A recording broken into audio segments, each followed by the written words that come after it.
Tonight on Crafty Winers, crafting a Sauvignon Blanc. I'm Greg. I'm Julie, and we're the Crafty Winers.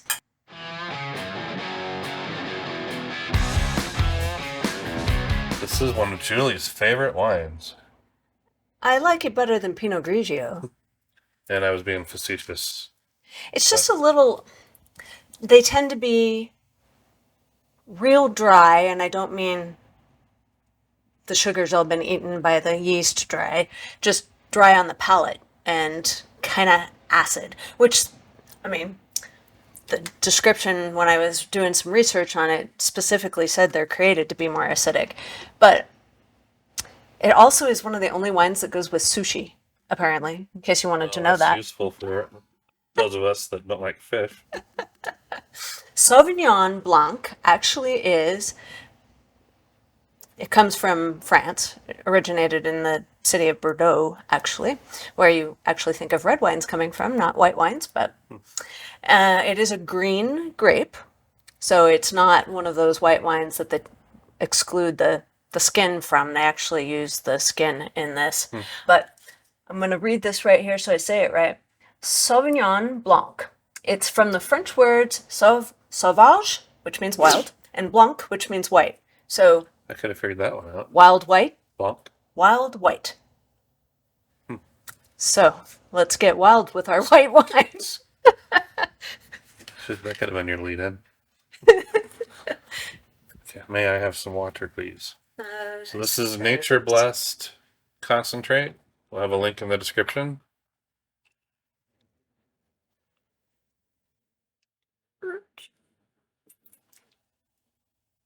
I want all the concentrate out of the bottle. So just kind of wash it.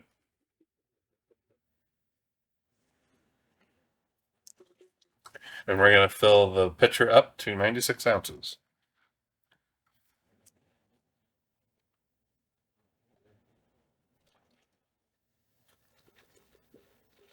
Jeez. I'm violent with that water. I'm gonna need more. And I'm going to use my stirring implement. Mix it up really well. And this just appeared out of thin air, I realize. It's magic. Had to get past our sleeping corgis to get to the kitchen. So we are going to take a hydrometer reading right now when it's 3/4 full. And the reason for that is... We have a tool on craftywiners.com/tools that will tell us how much sugar we want to add based on what ABV we want to go to. And it takes into account that we're only 3/4 full, since we have water to add to this concentrate still.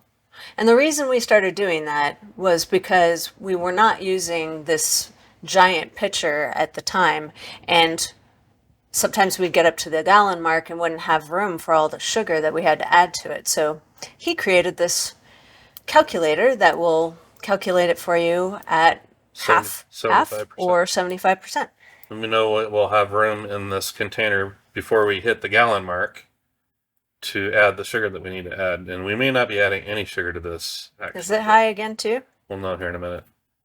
So the specific gravity right now at 3/4 full. So again, 1/4 of the water still hasn't been added. So the sugar level is going to go down as we add that water. However, right now it is 1.118. So Okay, well... she's going to plug that into her calculator.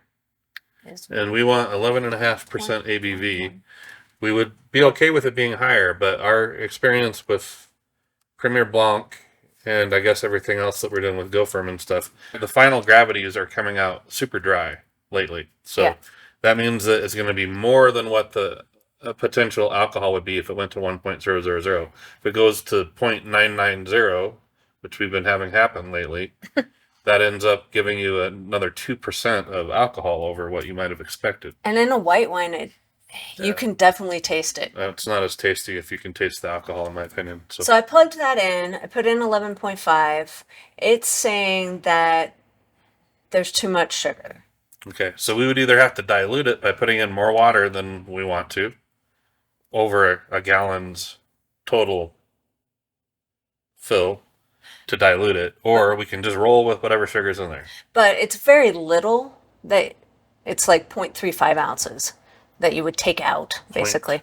0.35? 0.35. So So that's we're almost hardly. exactly where we want to be. So I would leave it second alone. time tonight, Yeah, it is. and the video we just did for the Pinot Grigio, we also we did not add sugar because we were okay with basically the sugar level that came in the juice. So we're going to do that again. We're not adding any sugar. And look what I just did. I did not need to pour that in there. Now we're going to fill up to 128 ounces. Okay, I filled it to 128 ounces. It's 1 gallon right now. I'm going to mix it up. Bubbles are good. Oxygen right now is good. So Bubbles are good. Bubbles are good in your wine, too. that's called champagne. Feel free to do it kind of violently to make sure that you do get a lot of oxygen incorporated in this. Yeast will thank you later by way of good tasting wine.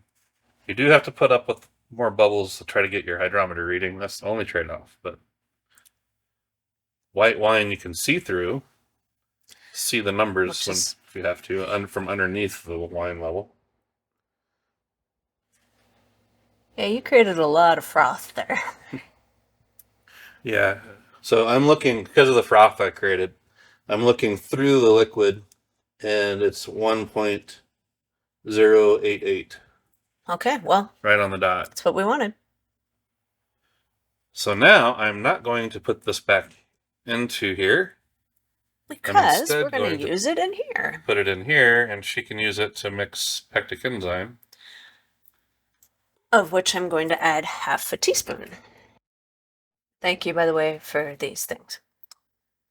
Those are handy. Yes, they are. And they'll be linked in the description below. The only thing that I will say that is kind of a negative on them, but it's not a very big negative, is that the half teaspoon is the biggest spoon that'll fit in the opening. But it's pretty easy to adjust. And Go Firm is one of the only ones that we do much more than a half a teaspoon anyway, and it's 2 teaspoons.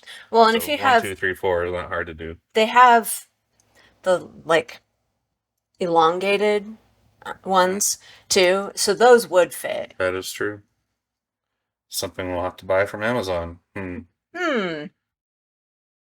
So this was a half teaspoon of Pectic enzyme that she is stirring up well in the measuring cup, and then I will stir it up well with the drill, with the pumpkin gutter, also linked in the description. We will have a video coming out on measuring TA, or total acidity, or a word that is very hard for us to pronounce at this point in time. So watch for that coming out soon. For right now, we're only going to be showing pH measurement, which is also a measurement of acidity, but it's the concentration of acidity. So like the difference between a green bell pepper and a habanero may have the same amount of acid, but the intensity of that acid is different. But pH is more important than TA, but we will have a video coming out on TA. The pH of our must is 3.68, which is a little bit low. We want it to be between 4 and 6, and we've been aiming for 4.2 on this type of wine. So we're going to be adding some potassium bicarbonate. If you don't know about pH, you can watch our pH video that I'll link. We are going to adjust the pH, and then we'll tell you what we did to adjust it at the end to make this video as short as possible. Okay, so we are at 4.2, and we added 3/4 of a teaspoon of potassium bicarbonate to do that. But don't go off of our measurements. Yeah, use a pH tester. Your juice, even if it's nature blessed, is probably going to be different. So. All right, so I got my Go Firm all mixed up in here. 2 teaspoons. 2 teaspoons. And this is warm. She warmed it to about 90 degrees. Yeah. And then I'm going to add my Red Star Premier Blanc yeast. And we are using a whole packet, even though that's not necessary. We have a lot of yeast that is going to be expiring soon, so we're trying to get through. Trying to use it. Then I'm going to kind of dunk this in here, and it's going to all stick to the spoon like it did earlier, just to get it wet, like I said. Red Star sticky yeast. Okay. I'm going to grab a blow-off tube. So we are going to put the yeast next to a heater for about 2 hours. Get it nice and bubbly and happy before we put it into our carboy with the must. I grabbed a blow-off tube that is a little bit big for the hole, but that's okay. I'll make it work. So I use 2 twist ties tied together to just make sure that this doesn't come off. For white wine at 60-65 degrees, this isn't going to get fermenting so heavy that you actually have to have the blow-off tube with this much headroom, but we do it just for consistency.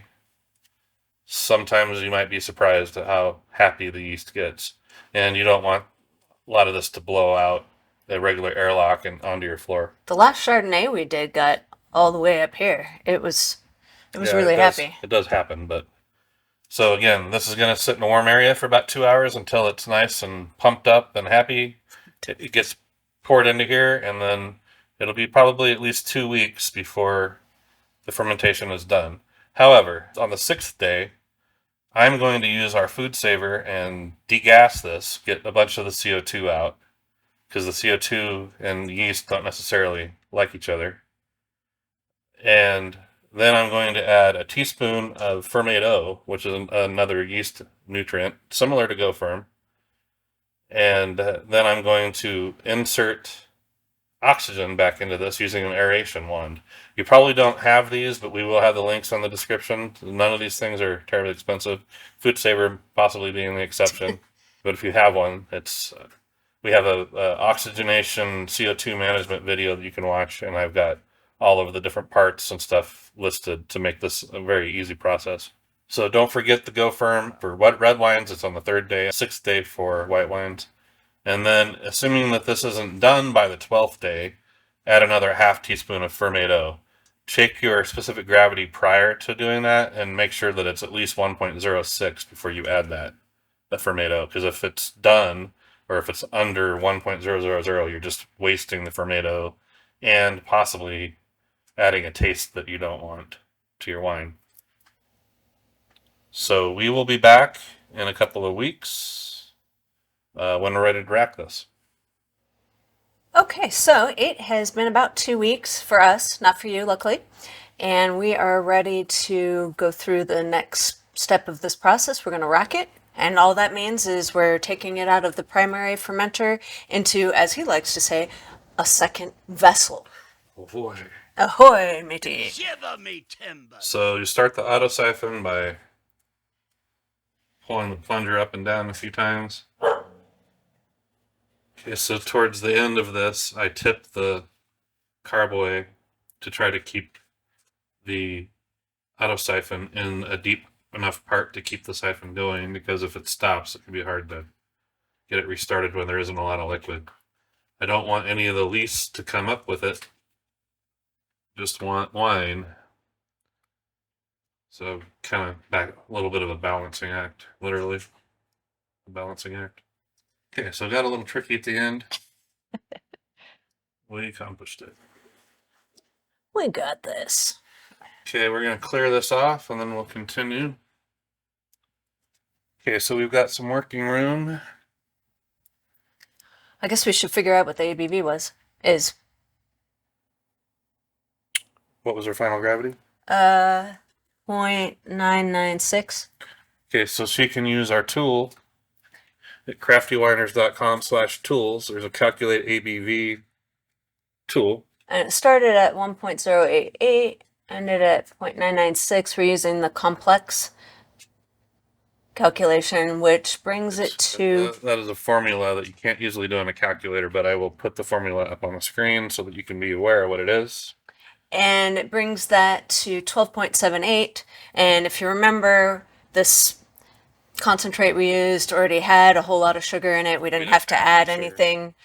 So we had to adjust our expectations on the ABV a little bit. So we knew it would be a little higher than what we were looking for, but that's fine. So I'll write that down here. I mean, I guess, too much alcohol. That's not way too much alcohol. It's the ones that are like 15 that you can really taste it in the whites. We may back sweeten or add fruit to this because it's not our favorite wine, and white wines are always better with fruit. Definitely. So, because of that, we're going to add potassium sorbate and potassium metabisulfite. If you were for sure not going to back sweeten it and you were going to make sure that it stayed in controlled conditions where it was chilled or some other method of keeping the fermentation from starting back up when you introduce sugar, you could probably skip these. Pasteurized. And if you don't care about having a clear wine, you could skip these other three: Cheeto sand, Quesosol, and bentonite. But we're going to do both. Yes, we are. Just partly for your benefit. So I'm going to start with the Quesosol. Quesosol and Cheeto sand are partners. Quesosol attracts negatively charged particles, and Cheeto sand attracts positively charged particles. And if you put them both in at the same time, they can counteract each other. So we put the Quesosol in and let it sit for an hour before adding Cheeto sand. However, on camera, it's going to be a shorter amount of time because otherwise it really makes our recording day very difficult. Really long. So when you're doing this, if you're using Quesosol and Cheeto sand, you should let it sit for an hour before you add the other ingredients. After I stir this, she is going to, and honestly, we should probably take our sample out before we put the Quesosol in for that same reason, just so they're not working against each other in our little container, but details. So now we're going to take a sample of this out that she can mix the other ingredients into while we're letting the Quesosol work. For an hour. And I won't go through all the measurements and the names of all this stuff. We'll put it up on the screen for you. It's too much for you to try to memorize in your brain, or at least for me, it is. So again, the potassium sorbate and potassium metabisulfite help keep the fermentation from starting back up. There are some other benefits that they provide, but they're minor. Biggest thing is that they keep the fermentation from starting back up if you introduce sugar through fruit or sugar, which we will wait 24 hours before we do that so that they can do their thing, but they need to get the word around to the yeast that they're not allowed to procreate anymore. That they're not allowed to? They get the word around? How do they do that? Takes 24 hours. Okay. 24 hours. It's kind of slow communication. The other three ingredients, clear. They do that in different ways. Bentonite that she's putting in right now is a clay, and magically the particles attach themselves to the clay, and the clay sinks to the bottom. In our experience, the clay usually sinks to the bottom right off the bat, so I'm not sure how it does its thing, but I've seen the results. It actually works. So let's just stir that up really good in the little container, and then I will gently stir as to not introduce oxygen into the must.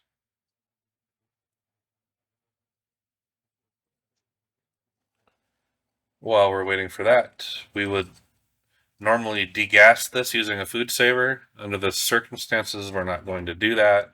You can also stir a lot to get a lot of the CO2 out. Gently. Or you can just let time do its thing. The CO2 will naturally come out through the airlock.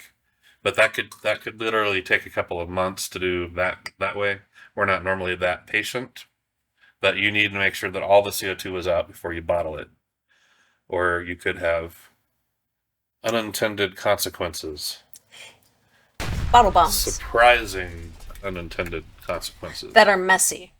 That are messy to clean up. So you can see when she put this in there, the fizz, that is the CO2 that's fizzing. So there is a lot of CO2 in this. I probably will degas this using our food saver later this evening. I'm not going to do it on camera for time's sake. And it's loud. The corgis don't like it. No, they don't. So again, time naturally, as this sits with the airlock, all the CO2 will naturally come out, but it could take a couple of months for that to happen. We probably are not going to be that patient. Probably not going to be that patient. We're definitely not going to be that patient. We've got to free up vessels for all of our other wines we're creating. She likes making fun of my vessel. So we're going to take a little taste. As we said a couple times in this video, I believe we're not huge fans of this particular grape. No offense to the wild white grape. Another thing that we are not doing today, because of the fact that we are going to probably either back sweeten or add fruit to this, is we're not checking the pH. But the pH does need, if you're going to bottle this for shelf stability and partly for taste, depending on your taste, I guess, you probably want to add tartaric acid or possibly citric acid in a wine like this. A little bit. I wouldn't get carried away with the citric for sure. It's not. Don't mind that terribly. I would not like it more acidic though. It's heartburn. Yeah. The really acid wines are heartburn just waiting to happen. And we're not trying to unsell you on this. If you like Pinot Grigio, I'm sure this is great Pinot Grigio. If it was Pinot Grigio. But it is not.